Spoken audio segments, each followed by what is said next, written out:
আদমপুরে আমি আসবো বলেছিলাম, জানি না এই আদমপুরের মাটি এত টান।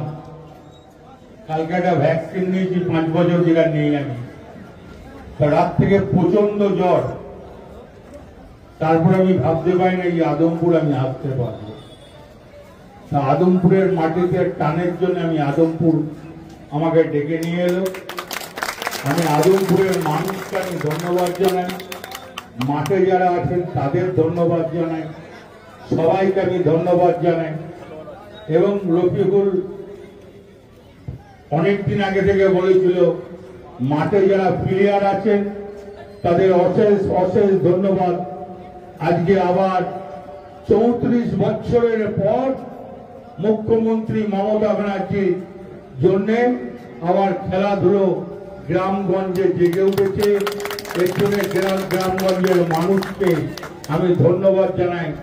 তার সঙ্গে আর একটা কথা বলি, মাঠে আছে মলয় মুখার্জি, আছেন দেবু নারায়ণ হালদার, আছেন মহিম, আছেন পেনাকি থেকে সবাই আছেন, অঞ্চল প্রেসিডেন্টরা আছেন কাজল থেকে, আরো অনেক অনেক আছে, শিলাপত আছে, আছে আমার ভাইয়ের মতন তো আজরার আলী আছে সবাই এখানে।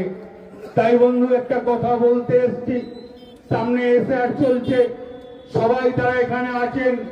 এসআর এর কাজটা কিন্তু 25 তারিখের ভেতরে শেষ করবেন।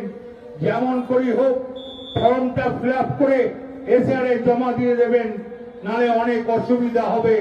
আগে আমরা এই দেশের মাটিতে জন্ম, এই দেশেই আমরা থাকবো, আমরা কোনো জায়গায় যাব না। এসআর হোক আর যাই হোক এই মাটিতেই থাকবো। জয় হিন্দ।